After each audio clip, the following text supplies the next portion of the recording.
ক্ষেত্রে কি হয় যে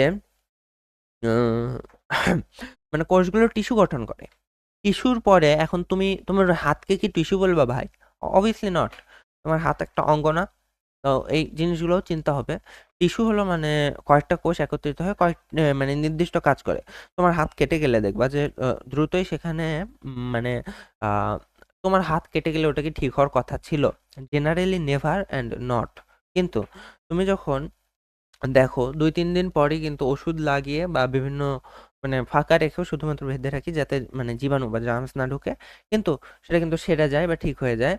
এখানে এই টিস্যুর কারিশমা আসে। টিস্যু কাজ করে। তোমার এই হাতটা অঙ্গ, ঠিক আছে? এই অঙ্গকে ঠিক করার জন্য টিস্যু কাজ করে। কেননা টিস্যু একত্রিত হয়ে কয়েকটি কোষ থাকে। সেগুলো তোমার ওইটাকে বলা হয় হলো অনুচক্রিকা প্ল্যাটিলেটস।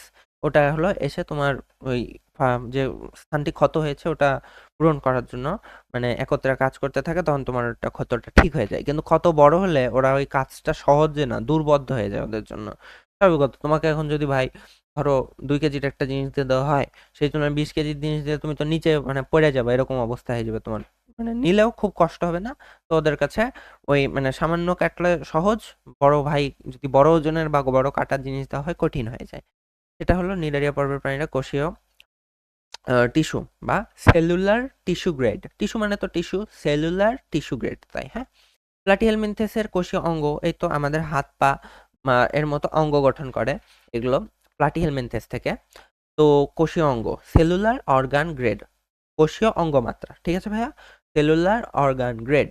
নেমাটোডা চতুর্থ পর্ব। এদের কি থাকে? অঙ্গ আর তন্ত্র থাকে। কেমন অঙ্গতন্ত্র? তন্ত্র আবার কি? তন্ত্র বলতে অঙ্গর থেকে অনেকটা বেশি একটু মানে মানে ও সাধারণত দেহের অভ্যন্তরে থাকে, সেগুলোকে বোঝায়।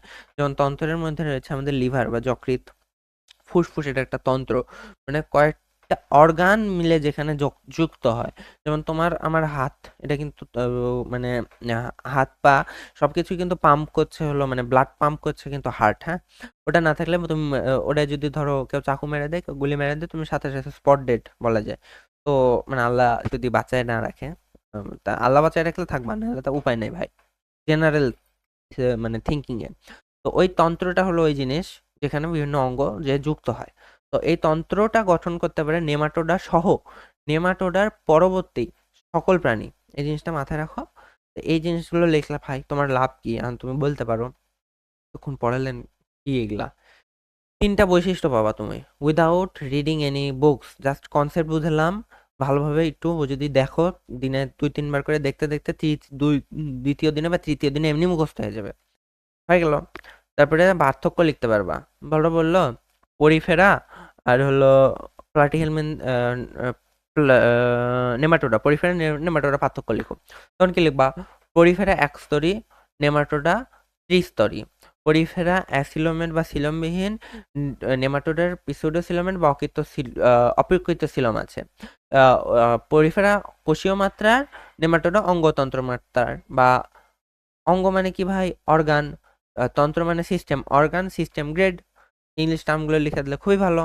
তো এই হলো মানে তোমাদের বেসিক যেটা জানা প্রয়োজন আমি মনে করি এই ক্লাসের পূর্বে।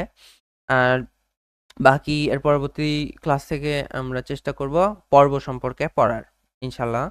সকলে সে পর্যন্ত ভালো থাকবে। আসসালামু আলাইকুম।